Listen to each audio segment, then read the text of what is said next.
Welcome back, everyone, to Diary of an Empath. So, today's guest is a special guest because I actually had a lot of requests from my clients. Her name is Dr. Jaime Zuckerman. She is a psychologist and an expert in narcissist relationships. She also runs a podcast and is an author of the book Find Your Calm. Dr. Zuckerman specializes in the treatment of adults presenting with anxiety, depression, relationship difficulties, adjustment to chronic medical conditions, as well as everyday life stressors. So thank you so much for coming on this show. I'm so humbled. I actually had at least 5 or 6 people asking me to specifically interview you about the Oh, narcissist relationships because of stuff that they went through. And yeah. that's actually how I found your page. So I'm so humbled for you coming on the show. Thank you so Oh, much. thank you for having me. I'm so excited. It's like so. Oh, thanks. Thank you for your listeners for asking for me. I, me personally, I've gone through a lot of situations that I don't necessarily, I'm not proud of, but hey, they're life experiences. I've gone through them, I've lived through them, and I've learned. And one of them is being with the narcissist. Mhm. And as somebody who, I'm an empath. I'm very sensitive to people, to energy, and especially in my past, I have tended to attract people that need to be fixed. And I have found a lot of my clients who are also more on the empathic side, they also tend to attract these types of relationships. So tell me about yourself, your background. How did you get into this field? Is there something that attracted to you to this specific niche? So I would say that when I went into private practice many moons ago, um, one of the things that I kept seeing was I saw mostly women, and a lot of them were coming in with very similar experiences in their current relationships. And, not different severities, but all kind of the same theme and pattern. And so that's kind of where it really started to blossom, I'd say, because I really had to approach these, because as you know, when you are a therapist treating somebody in a toxic relationship, even an abusive relationship, it looks very different treatment wise than treating somebody who's in a narcissistic relationship. And there it's very nuanced space and it's very different. So I had to kind of change gears in terms of how I would start to kind of treat women in my practice.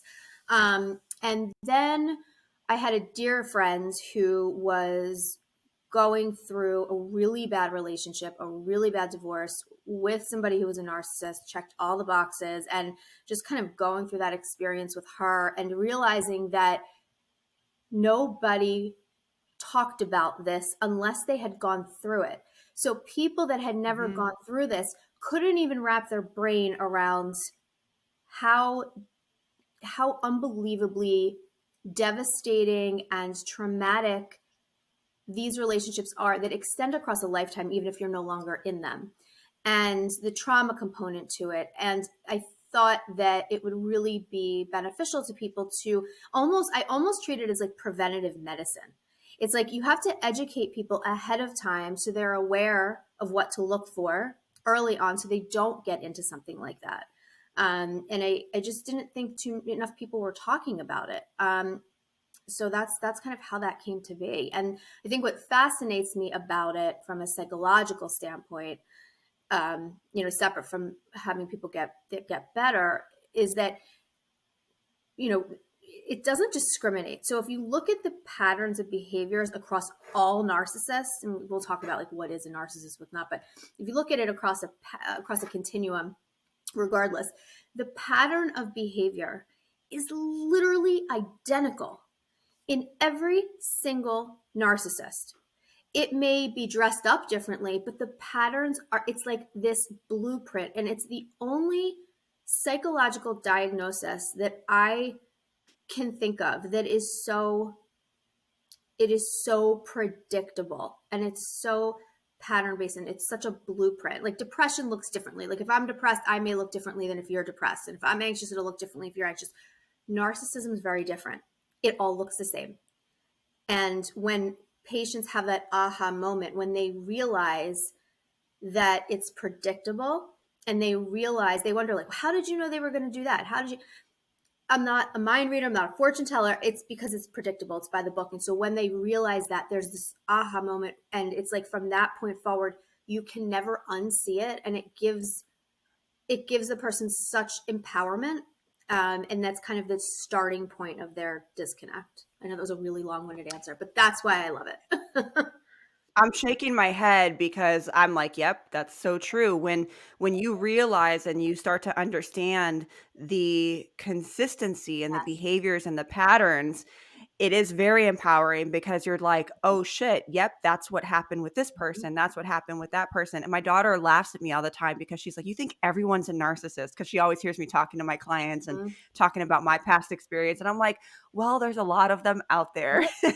So, There- and they have the same patterns. So let's talk about what is a narcissist, and is there a difference between, because a lot of people throw this term loosely Mhm. about, oh, that person's a narcissist, but what is the difference between maybe somebody who's actually having narcissist traits versus maybe a DSM diagnosis? What does that look like to maybe the average person? Because I think us as clinicians, we know what to recognize in terms of like the clinical stuff. But I think for somebody who's listening who maybe is in a relationship now or was in a relationship, what does that mean? What does that look like for them? Yeah. So I think we all can agree that narcissist is thrown around left and right. Somebody cheats on you, they're a narcissist. Somebody is abusive, they're a narcissist. And I'm not minimizing their experiences, but there is a very big difference between an asshole and a narcissist. It's kind of like all narcissists are assholes, but not all assholes are narcissists, is what I tell people. Um, Yeah, right. so if you, again, you look at it on a continuum, every single one of us has narcissistic traits. We all do. And so like you and I right now, because we're talking about things that we know about, our narcissistic traits maybe are a little bit raised up right now. The difference is we know how to rein them back in, right? We know when to kind of smooth them out, not have them at all. And so that's healthy. Narcissistic traits are what motivate us. They keep us engaged. They give us information about our world. They help people become successful. So it just, it's kind of like almost like, I want to say like good energy. It's good to have that. If you totally lack, so I'll use my pencil, but if you totally lack narcissistic traits, right, you end up on the end of the continuum, which is more of a kind of dependency quality to you, huge people pleasing, like that kind of end of things. This end, let's say, is narcissistic personality disorder. And in between, everything kind of goes back and forth based on our experiences. The further you go down towards a true narcissistic personality disorder, you'll see um, really kind of lack of empathy, right? Lack of remorse. There is a distinct difference between narcissistic personality disorder and somebody with narcissistic traits or features. And here's how I tell people to know the difference. I am not big on, narcissism, oddly enough, checks boxes because it's such a blueprint. But I'm not a fan of like, you didn't check all the boxes in the DSM, therefore you don't have it, because everybody presents differently. There's so many variables at play.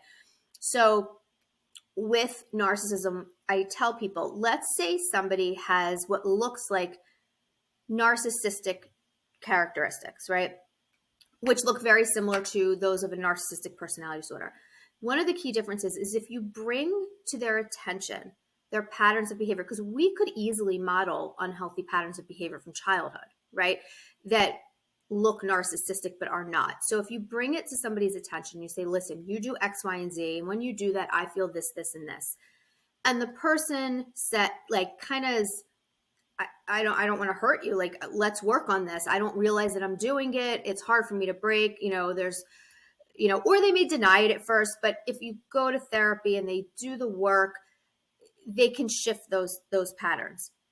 A true It's like narcissist, self insight. correct. A true narcissist who still may present with those qualities, if you bring it to their attention, you're not going to get that. You're going to get, you're crazy, you're overreacting. No, I'm not. When they're very aware, this is the part that's hard for people. They're very aware of what they're doing. They don't care. That's the key difference. So it may be habitual because it's automatic behavior for them, which is where it's hard to tell. But when brought to their attention, what do they do with that information? And a true narcissist will do nothing with it except probably use it more against you because they know it bothers you. It's very manipulative. Very. It feels like everything that is done is very It calculative, is. very manipulative. It is. Everything that they're doing is for their own gain in some type of way. Do you find that with the narcissist or with narcissistic relationships that there is some type of link to childhood or something that happens in their childhood that causes them to view the world the way that they do? So there's a lot of different ways you can go with this. There's definitely research that shows that the part of the brain that's, will light up when you're dealing with empathy, is, kind of structurally different. And so there's definitely research into, you know, different areas of the brain working differently, even looking differently. So there's that. What no one's really sure of is that the only thing that causes it, or is it that plus patterns of childhood? Does it have nothing to do with that, but your patterns in childhood kind of, because your brain's very malleable when you're younger, just to kind of shape your brain into that? The other piece of it too is narcissists don't get treatment. So we have absolutely no idea what their brains look like. So, my answer to your question would be yes. It depends on your upbringing. That's a significant part of it. As children, me, you, everybody, we develop patterns in our behavior to deal with our external world. And as children, we feel out of control. So we develop ways, because kids are smart, develop ways to deal with our world and make sense of it. And a lot of times those coping strategies at the time work very well, let's say in a dysfunctional system. Their survival, we need them to be able to get through it. The problem is if those coping patterns over time, as you go into adulthood and your context changes, your life changes around you, your environment changes, those coping skills don't adjust accordingly to fit with your new world.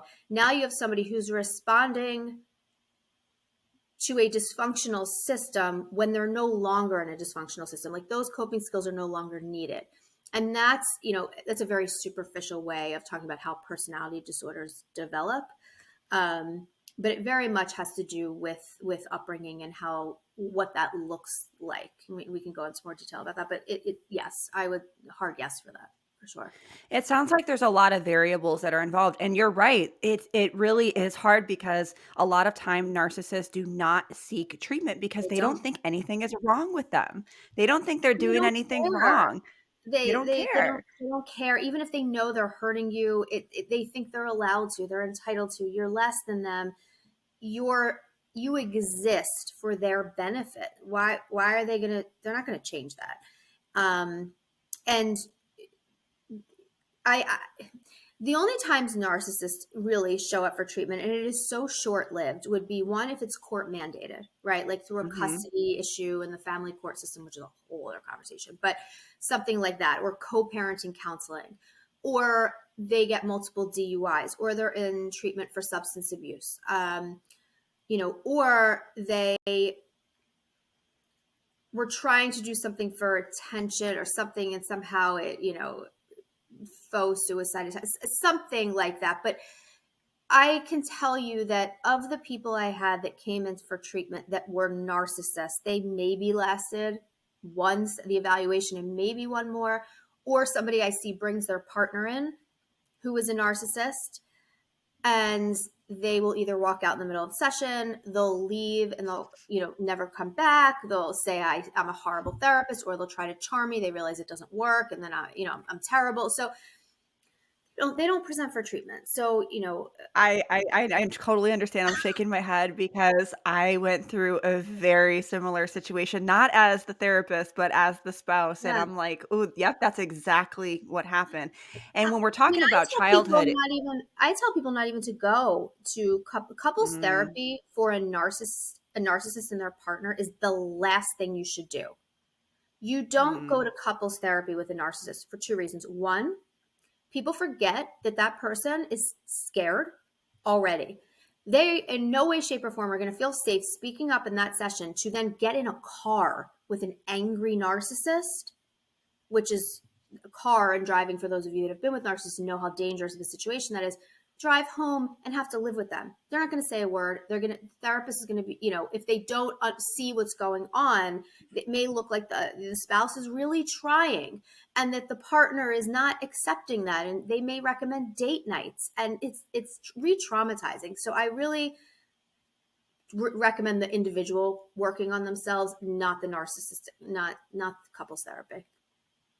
I agree, and you made a really good point about the car, because I've heard a lot of people tell me too that the car is where some of the most traumatic That's right. times that they can remember, because there was such a lack of control Mm-hmm. for the victim, and such 100%. a the control was just 100% with the narcissist. That's right. So, talking about childhood, it makes me think about narcissistic parents. When you are growing up in such a dysfunctional household with maybe a parent who is a narcissist, how does that shape who we are as adults? Because I can say that I've gone through a similar situation, and I'm not here to diagnose my parents or diagnose my mom, but there's definitely some components of some personality stuff, personality disorder going on, whether it's, BPD, narcissist, it's kind of bordering probably on both.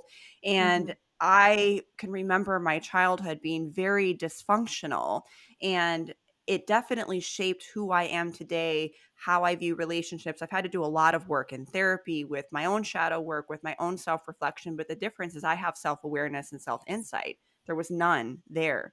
So, what have you seen that when someone has a narcissist parent, how does that impact who they are as an adult? Does it Yeah, impact? sure. Yeah, yes, it does. And it doesn't mean you're doomed, right? Obviously, look at, you're not doomed. But you have to do hard work. Yes. And no, it's not fair. I say that it's totally not fair, but it is your responsibility to do the work, right? So it's like this. It's really difficult. There's a lot of anger. There's a lot, and understandably so. So one of the things that I like to let people know is if you have a narcissistic parent, that does not mean you're going to be a narcissist. And if you don't have a narcissistic parent, but another type of dysfunctional system, that doesn't mean you're not going to be a narcissist. So it's more about your response and the patterns you develop in response to the dysfunctional parenting that you're receiving. So a parent who is a narcissist, let's use a mom for example. So mom narcissists typically look at their children as extensions of them. The child does, particularly daughters, but boys too, that they don't really exist as a separate entity, that they are without opinions, they are without feelings, they're without emotions. They are literally there as an accessory. And they are only engaged with when needed, which is the hallmark of narcissism. So it could look like, I love you, and at the same time, you look really fat today. Right. So you're Yes. getting this like weird message of love, but a verbal abuse or love and physical abuse. And it's extremely confusing to a child. So, Very. right. So, and, as a child, you look at your parents as your core kind of focal, as they should be. That's the problem. And society kind of pushes for that, so we don't think any differently. We don't ever say like, well, my parent is unhealthy, so let me go outside of that and gravitate towards another adult figure who can give me more positive feedback or positive reinforcement. So if parents tell us the sky is green, we're going to believe them, right? Because Hmm. we're supposed to unconditionally love them. They're supposed to unconditionally love us, and we follow what they say.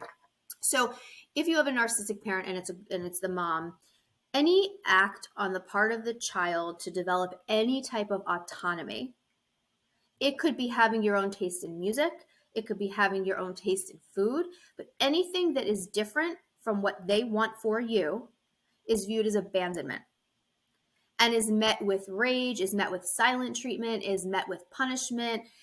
And the child has absolutely no idea like what the rules are because the rules keep changing. And they're walking on eggshells. They are constantly feeling like they don't know what they did wrong. So they're constantly feeling responsible for the parent's emotions, responsible for fixing the relationship, which is so far from what a child's responsibilities are. So that child could do a couple things. That child could develop major people pleasing tendencies, right? Become very hyper aware of people's emotions because that was the only way they were going to get through childhood. They had to be so in tune to mom's moods to know what to do next. The problem was mom's moods were purposely inconsistent.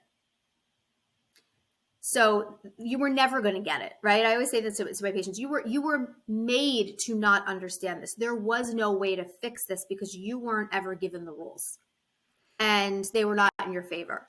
So then you go into adulthood and you have this people pleasing tendency, right? And this huge empathetic kind of nature, and you want to fix people because that's what you know, that's where you're familiar, that's where you're comfortable, it feels normal for you.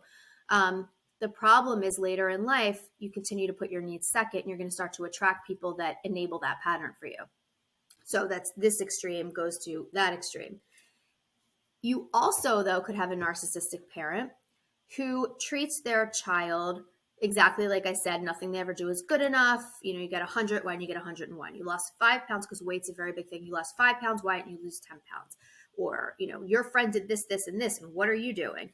So that child could develop a very hardened kind of self because they need to gain some sort of control of this up, down, up, down, up, down. And they may translate that into, I'm never going to be not good enough. I am going to be the best at everything because that's my only option. Translate into adulthood, you can develop into narcissism, obviously, or perfectionism, which leads to procrastination. So there's a lot of different ways it could go.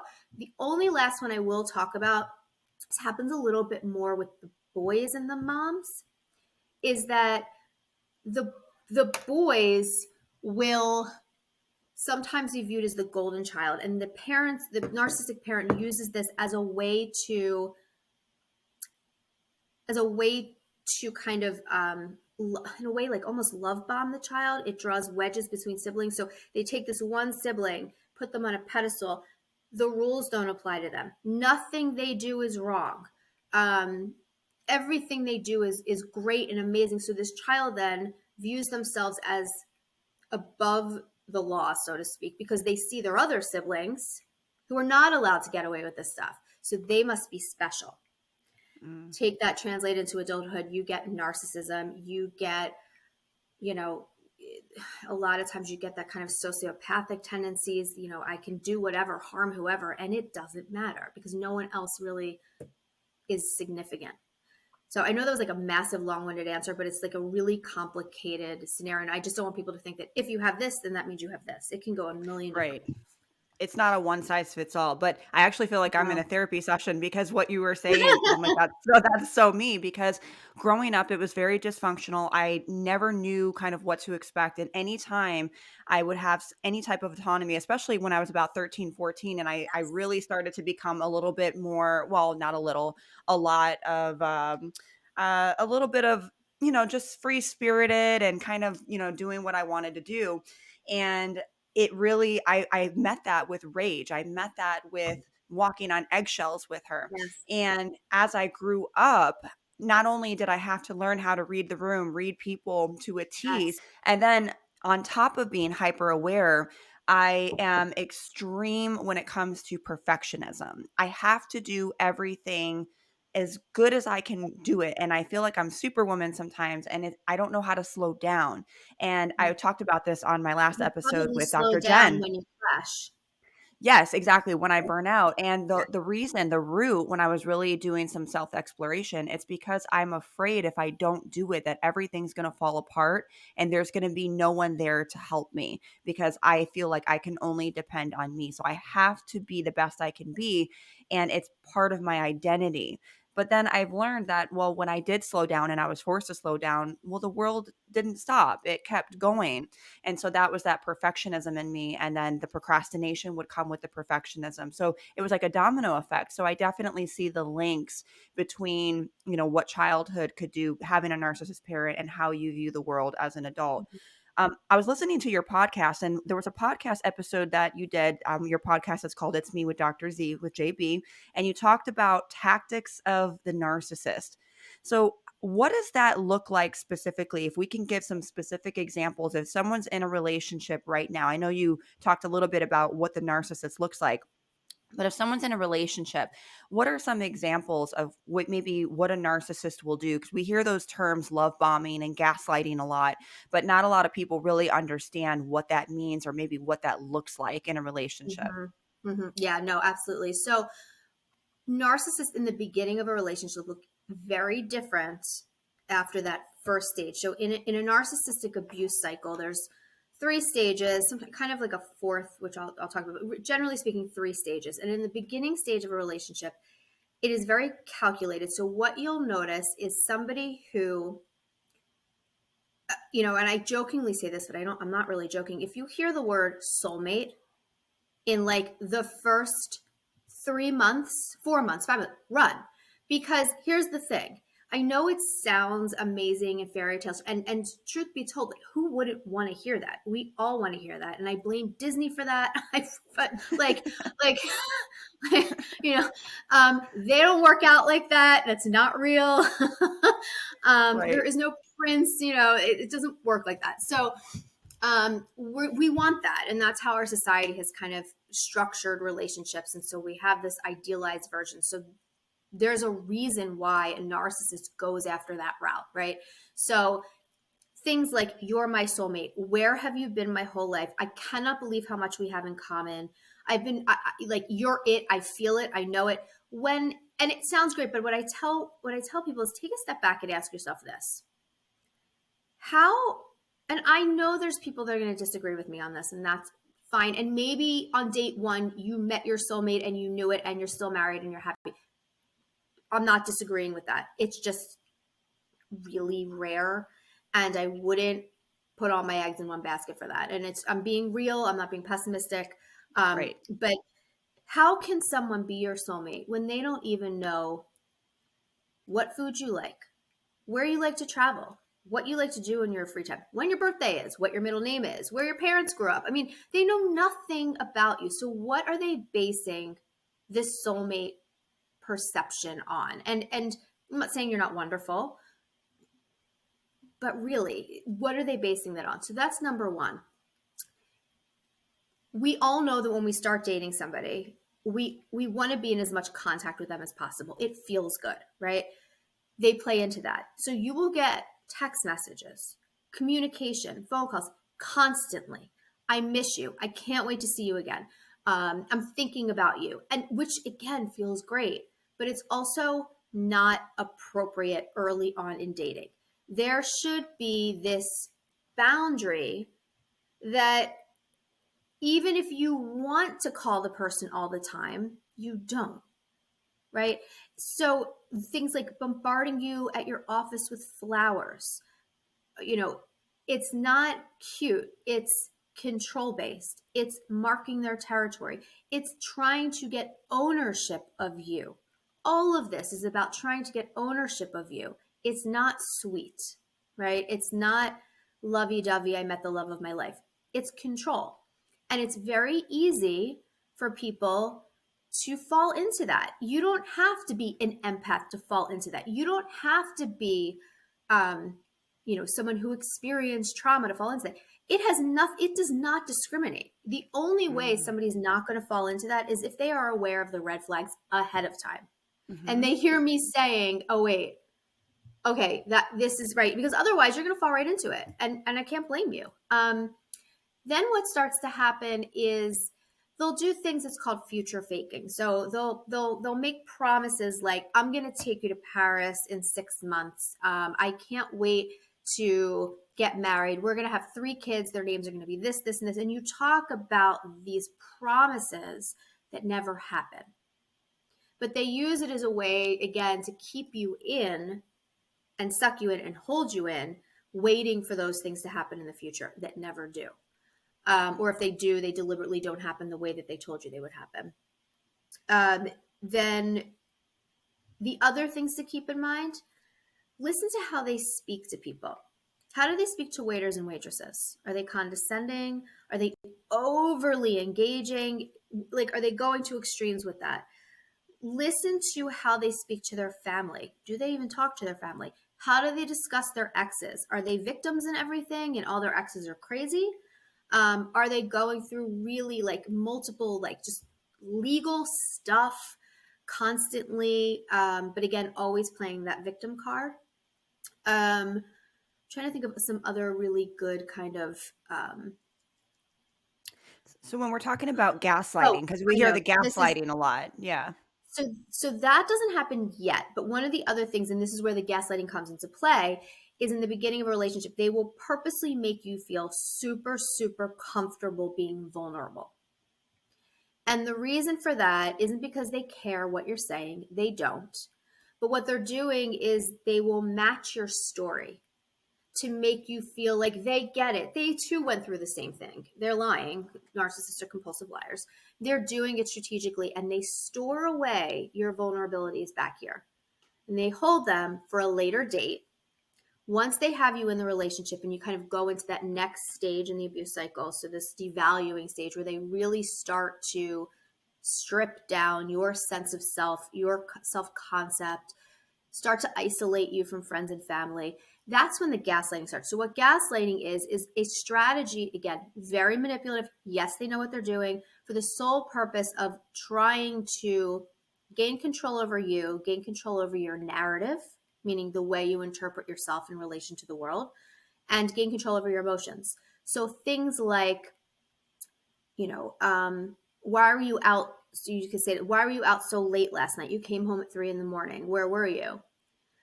They're going to go back. I was going to say card catalog, but then that makes me sound like I'm ancient. So they're going to go back into their file and they're going to pull out fear of abandonment that you talked about because, your dad left when you were 5 and you've always kind of had this fear, and they're going to throw it right at you and make you feel crazy by saying, relax, you're overreacting. Like, I'm not your dad, like that kind of stuff. And so they make you feel like your reality is not accurate. And so you then end up needing them to define reality for you. And that's when it becomes super dangerous because then you're in something that you don't even realize is as dysfunctional as it is. And that's kind of where we start to lose people in these relationships. That gaslighting strategy is super deliberate. Then they're left apologizing. So before you know it, they're out till 3 a.m. doing God knows what. You call them out on it, as you should. They pull up these vulnerabilities, throw them back at you, somehow make it your fault. It's your perception. You're wrong. You're crazy. You're overreacting. And then you find yourself apologizing for your actions and your interpretation. And so it's this vicious cycle that starts to happen. It really does a number on people's self-concept. I agree. I went through a lot of those cycles, and I see it's very similar to the cycle of abuse. You go through these, they level you up, and then it's the devaluation phase, and then it's like the I'm sorry phase. And one thing that I noticed when I was in those situations is they would, so I met one guy maybe about 2 years ago, but just the epitome of what a narcissist was. And thank God I know what to look for. But in the very Right. beginning, it was the constant text, the questions about my childhood, and it was beyond a get to know you. This was more That's right. of, so what was it like with your dad? What was your relationship like? So what are some of the things that he would Mhm. do? Just questions that were Mhm. so deep that I think that if you don't know what to look for, you would mistaken this for like, oh, this person is really trying to get to know They me. care, they get to know me, they understand me. They want to When in understand me. reality, it's so it's so boundaryless, right? And so, I do this all day long, right? Like you do this all day long. Like, I'm very comfortable being open with people. I'm very comfortable with my friend. We share everything. And so I definitely would have a tendency, right? Even knowing what to look for, to fall into that trap, because how amazing is it to be able to share your vulnerabilities with somebody? Like, isn't that what we all want? Right? Exactly, and And I think too, just to your point, like, people who were in the healing field, and I think people who are just naturally empathetic, we think that people are like us. Like, for me, yes, I know that I would go into yes, something and that's I'm like, such a "I'm good a good point. person. I wanna get to know Yes, them. I wanna get these deep conversations. I wanna know about who you are as a person. This person is genuinely good. I think they're a good person. They're presenting like a good person, so they're probably good. I'm gonna give them the benefit of the doubt." But when I started to really understand the manipulative factors of what a narcissist was, and really trusting that gut instinct of something yeah, feels yeah, off, something just doesn't feel right, and not ignoring it, that's when I started to notice them right away. And I would go through dating within 3 or 4 weeks. And I remember a friend of mine said to me, you know, you're dating correctly. That doesn't mean anything's wrong with you. You are seeing the red flags and you're not sticking experiencing around for people all them. the time. Yes, yes, it's You're not yes, and staying. good for you, because it's, I don't know, unless you've gone through it, and like I see this with my friend that I was talking about that went through this. Unless you've gone through it, I don't think people understand how hard it is to date correctly when you grew up in a dysfunctional system. Correct. Because the skill sets you use for dating are naturally embedded in that dysfunctional system. You don't know you're doing anything dysfunctional because that's all you know. And it takes somebody outside objectively to kind of pull you out, and you do the hard work to be able to look inside and look at that and see a couple things. So, most people are inherently good, right? So the issue isn't so much that there's so many narcissists out there, although I do, there's way more than we think, but Mhm. also it's who you gravitate towards and who gravitates towards you. So it's like we almost have a biased sample for people that are really empathetic or very caretaking, nurturing, people pleasing, because it kind of pulls for that a little bit. So you're right, though, in saying most people are good. They are. It's just the dysfunctional systems bring about a certain type of pattern more frequently, let's say, than somebody who didn't have that dysfunctional system. The other thing, too, that I want people to know is that in these relationships where it looks so good in the beginning, Mhm. what you're getting, that person you're getting in that love bombing stage, doesn't exist. I want people to think of it as they are playing a role in a movie, and when they say cut, they're back to their normal self. They're right. So, we see people playing parts on TV and we forget, like, that's not really them. They're just playing a role. So we'll see people playing like a really dramatic role, and then you see them on, being interviewed, let's say, and they're like a totally different person, and it's so jarring. But that's their career. Imagine that in everyday life as a Mhm. person who's not an actor. So you have this love bombing stage, and then when that devaluing starts, and especially when you get into that discard phase, the reason why these relationships are so addictive in nature, and it really follows an addiction model if you think about it, is that you never know what you're going to get. And you're always chasing that initial person that you met in the beginning. Problem is that person never existed. You'll never get it back because it was never there to start. And the level of love bombing that you're chasing, you'll never get at that level again anyway. Right? It's like with drugs. You'll hear people say constantly chasing after that first high because it felt so good, but it requires so much more use and so much more, and just like so much more invested energy in it to even get slightly the same high, right? So it's that kind of idea that you're never going to get it, and it was never real to begin with, and that is super traumatizing for people. And that's That very, part to very really draining.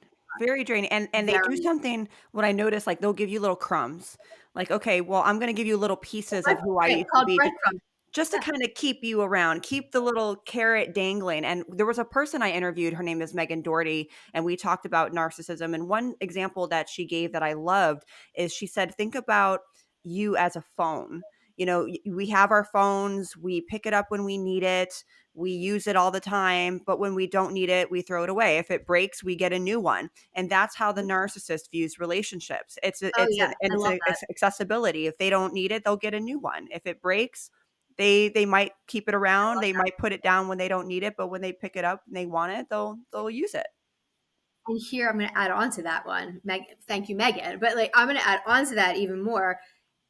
Do you know how many of my old phones I still have, even though I don't use them? They're dead. I don't even know the passwords anymore. They're just like sitting in a pile. Narcissists, even if they're done with you, you still are on their shelf. In their eyes, you are always they always have ownership of you. You could be married, you could have kids, doesn't matter. You always in their eye are owned by them. And when they want something from you, they'll just kind of take you off the shelf, take the phone out of the drawer and like try to figure it out and see if they still have access to it. Can Ugh. they still get in? Do they remember the password? But once they figure out the password or they play around with it for a little bit and then it dies, like, all right, whatever, and they throw it back. So I tell people when a narcissist, because they will, comes back into your life, it may feel good, but understand they're not doing it because they miss you. They're not doing it because they came to their senses. They're not doing it because they changed. They're doing it just to see if they still have access to your emotions. That's it, and that's all. I just And had this happen it's to so me. I literally had a narcissist that I briefly dated, and he randomly messages me from a different number after I've blocked him from every social correct. media site and Yes. every single phone. They don't care if you block them. They'll No, figure out another way to get you. I think you know Yeah. who this is. I just want to let you know you're someone I really cared about. And I looked at the message and I'm just like, are you fucking kidding me right now? And Yeah. I'm like, you know what? I'm not even going to give fuel to this person. Block, block, block. Don't, I'm Like, like, I'm not good going to for you. respond. And Good for you. but what about for people who don't have a choice to have contact? So maybe co-parenting and they don't have a choice Mm-hmm. but to have communication. What does somebody do and how do you set boundaries with someone that you have to co-parent with or that you have to have a relationship with?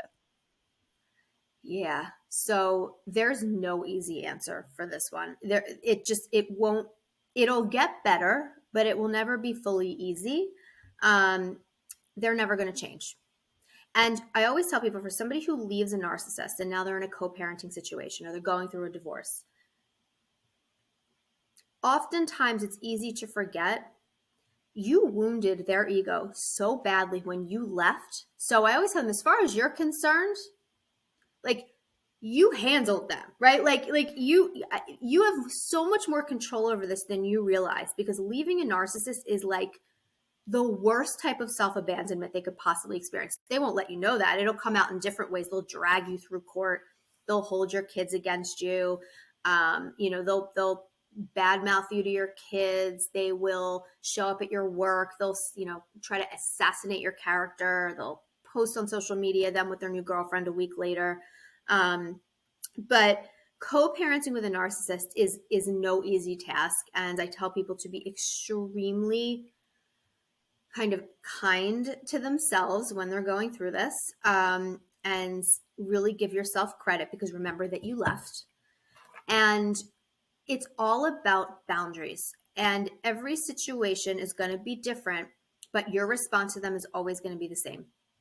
You only use it. Let me back up. The only time you speak to them is if it's about the kids. And the only time you speak to them about the kids is if it's a necessary conversation, not they're upset because you said this, this, and this, and I did this, this, and that. You don't respond. Fact-based, as few words as possible, everything in writing. There should be not one phone call between the two of you, not one. Everything in writing. If you can get it through the court app, there's a bunch of them. I think it's My Wizard. There's a few. Always have it documented. Always. Everything in writing. Everything. If you're in the midst of the divorce, everything through your attorneys. Have everything as far as a schedule goes. Like, you want to have everything in order so there's as little communication as possible. So some people, I've had patients say, well, our custody agreement is kind of a verbal thing. I'm like, nope, no, that will never work, Mm-hmm. because you never said that. You never told me to pick the kids up at 5 when you just had the conversation on the phone Mm-hmm. one day ago, right? I never said that. What are you talking about, right? So everything in writing, fact-based, no emotion words. If you want to literally jump through the phone and strangle them, They cannot know that. Your emotion is totally flat. So it's this term called gray rock, right? It's this, you want to be so unbelievably boring that they cannot get any type of, we call it supply, right? You cannot get any type of emotional reaction from you. Like you're like a rock. You're as boring could be. And what that does then is it causes them, because they can't function without supply. They have to have it because it makes them exist. They will go elsewhere, whether that's to the kid, which is a different, unfortunately a different situation, Hmm. their current girlfriend, boyfriend, whoever it is, they will go elsewhere. And that's what you want. Right. Just take it You off want to of be as you. boring. Yeah. That makes total And sense. as, and the other thing, I watched a live on this the other day and I found it fascinating. There was this whole question about, do you, when the kids are going to dads, right? Or the kids are going to moms, and let's say, that's the narcissistic parent. Do you tell the kids, like, no, mommy still loves you, daddy loves you? Because you don't want them to associate that abusive behavior with love. So, I was getting a bunch of questions. How do you handle it? What do you do? And I thought it was really interesting in this talk that they recommend not saying that. I mean, I don't work with kids, but I found it fascinating because you're right. Like if you have the unconditionally loving parents who you trust, who you're vulnerable with, telling you, no, no, mommy loves you, even though mommy's telling you you're a terrible human being. It's a very mixed message. Um, so you just tell them, I love you. I'm here for you. If you need me, I'm here. And you let them know that you're always, always there. But you have to be careful in terms of how you talk about the other parent, not just bad mouthing them, but also, Mm. oh, they love you, because you don't want to say that either. I love that. That's a great point, and that's something that I do with my daughter, with my mom. Um, yeah, and I stopped doing that, and what I started doing is trying to model what she did is not okay. What she said in X, Y, or Z conversation is not normal or not okay. And this is what you can do the next time that this happens. And trying to model skill sets and tools and to say, you know what, yes, you are 13, or yes, you're this age, but it doesn't mean that you still don't deserve respect. It doesn't mean that, that this is an okay behavior just because you're a child. And I think when I started doing that, it started empowering her, but to also show her a level of compassion too, that she might be doing that because of this, but it doesn't mean that it's okay. And that's kind of the role that I tried to play when it came to that, because, she's getting to the point where she sees things on her own, and I don't encourage any bad mouthing or anything like that. But at the same time, if I see it, I'm going to let her know that's not something that is okay. And you shouldn't have to put up with that, because I don't want her to grow up to think, oh, that's normal behavior and that's what I should look for in a friend or in a spouse or whomever. So for somebody that's maybe getting out of a relationship or a marriage and they've been through this abusive cycle with a narcissist, how do you heal? Where do you go from here? How do you start dating again? Because I know this is a question that I get in relationships when people are starting to get into new ones, and now maybe for the first time they're in a healthy relationship and they don't know how to navigate those unhealthy patterns from the previous relationship into this new, very, their nervous system is still activated. They don't know how to turn it off. So, how does somebody navigate new relationships or getting back into dating, healing after the narcissist? If you don't have kids and you don't have to communicate with them for any legal reasons after the breakup, you go what's called no contact, meaning you Mhm. block them on everything. It's gonna be hard because you're gonna remember the good times. They're gonna throw, as you said, those love bombing breadcrumbs at you. You're gonna doubt your decision. You're gonna come out of these relationships not even knowing like what your favorite color is because you've been told you like green, you can only wear green. You only like vanilla ice cream, you're not allowed to have chocolate ice cream. So like you come out of this and like I have patients that don't even know, like they don't know who they are. They feel like a shell of their former selves. They have to fully rebuild that identity. So you really want to cut off contact. If you do it intermittently, right? So we call this intermittent reinforcement. that's what I was talking about the love bombing. It's you're just kind of getting little spurts, which creates this dopamine response, and it's that Mhm. rush. And so you're constantly craving those spurts of dopamine. The problem is you're getting sucked in more and more and more, and it's never going to be what it was. So you have to cut them off, block them on social media, block their friends, block their family. I don't mean just unfriend them, I mean Mhm. block them. Block them. If you know they go to Starbucks every morning, Sunday at 8 o'clock, don't go, right? Um, they will do whatever they can to reach out to you. It's not because they miss you. It has nothing to Mhm. do with that. It's because they want to make sure that they can still access you and your emotions. So there's that piece of it. And there's going to be a lot of self-reflection. There's going to be a lot of hard work that you need to do. And as far as dating in the future, one of the things you want to be really cautious of is not repeating the same, and I don't mean this like it's your fault. None of this is your fault. You have patterns of behavior that you need to change. You have patterns of behavior that you need to alter to make yourself kind of make your self identity stronger, right? Because when you have a Mhm. strong sense of identity and you're aware of red flags, you will attract and gravitate towards very different people. Not just in relationships. Mhm. When somebody leaves a narcissist, and I work with them on setting boundaries, and I work with them on no contact, and I work with them on their patterns, so they'll start dating again, and they'll find themselves in the same thing and the same, and they'll be aware of it, and they'll be able to take a step back from it, and that's such a rewarding thing for them. It's kind of like, oh, I did it, right? Mhm. But they can also simultaneously think everyone's a narcissist because they're so cautious. And I tell them, good, be cautious. You need to be for right now, right? Like, we just started working on these patterns. You should be very cautious right now. Fine. And if it ends Mhm. because you're too cautious, all right, fine. Then it ends because you're too cautious. But I really recommend people not going and dating soon. I really recommend people being in therapy and having a discussion with their therapist as to, like, do you think I'm ready to date? Do I see things accurately now? Because your perception has been so twisted by the Mhm. narcissist that you need to make sure you have an accurate perception of yourself.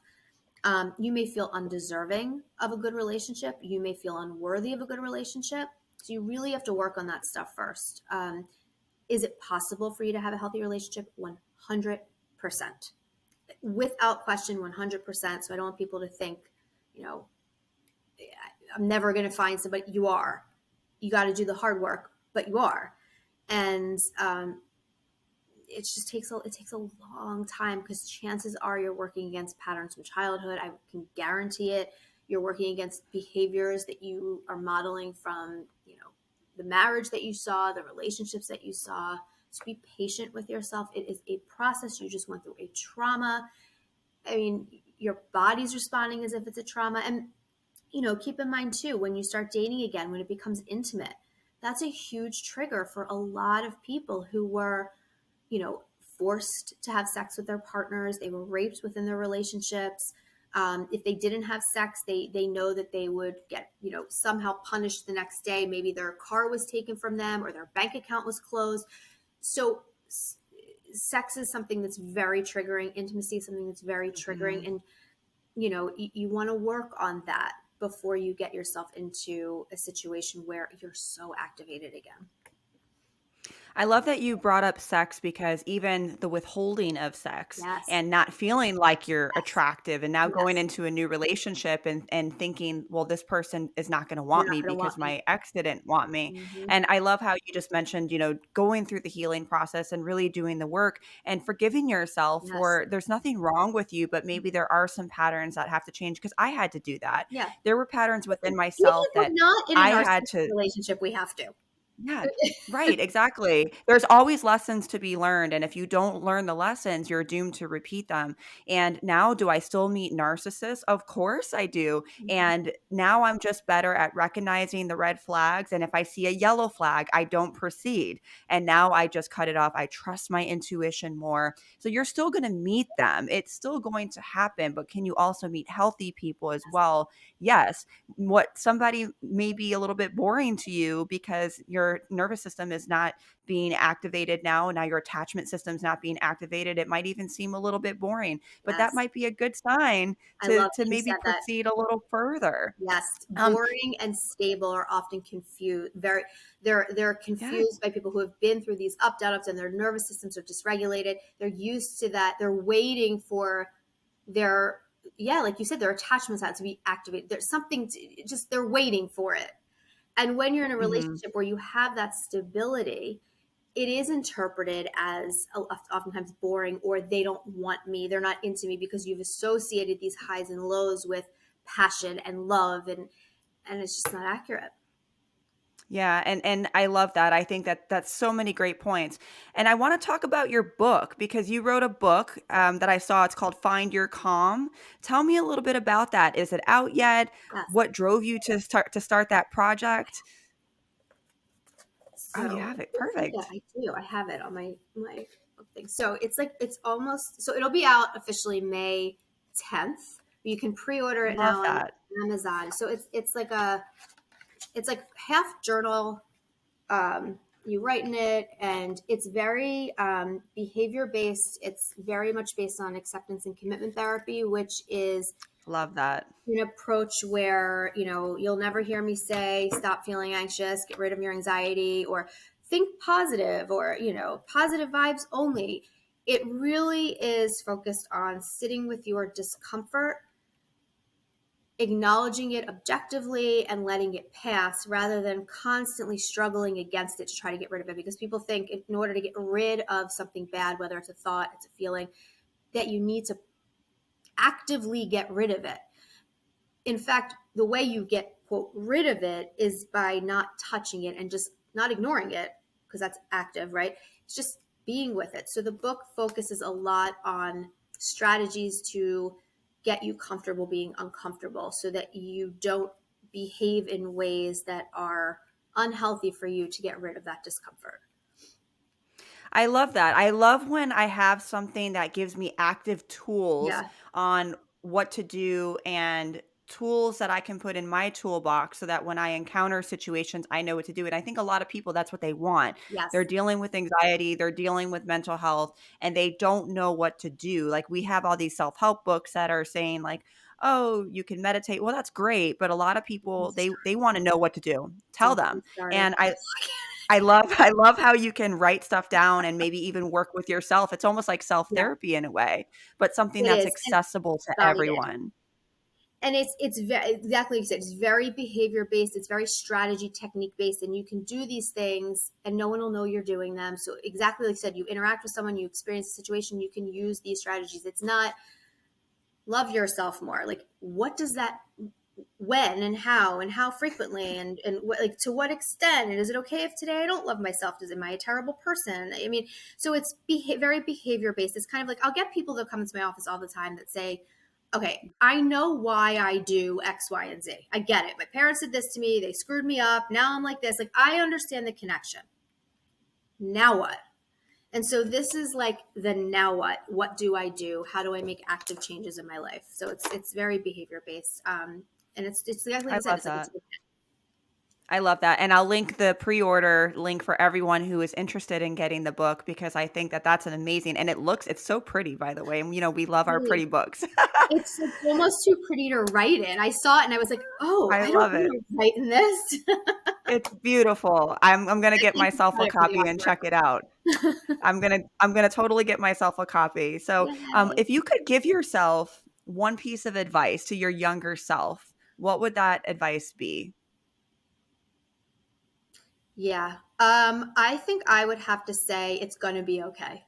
Like it's just it's going to be okay. Doesn't feel like that now, but it's gonna be okay. I think that's what I would tell myself. Like plain and simple, just it's gonna be okay. That's it. I love that. Yeah. And I think that, hindsight's always 2020, right? So, I always like to ask my guests what they would tell their younger Such a selves good because I question. love I love learning, and I love the experience that you bring, and you're such a wealth of knowledge, especially in this niche. And there's so many people that I know are going to get so much out of this episode. So I'm I glad. humbly thank you for your time and your energy. And I'm going to link everything from your Instagram to the book so everyone can follow you. Because if you're listening to this episode, chances are you've been through something like this or have known someone who's gone through this. So I'm gonna link you so everyone can find you. But thank you so much for coming on Thank the you show. for I having me. appreciate This you. was so fun. This was such a good discussion. Thank you. Yes, it was. Thank you so much. And Thank until next time, see you on the next episode of Diary of an Empath.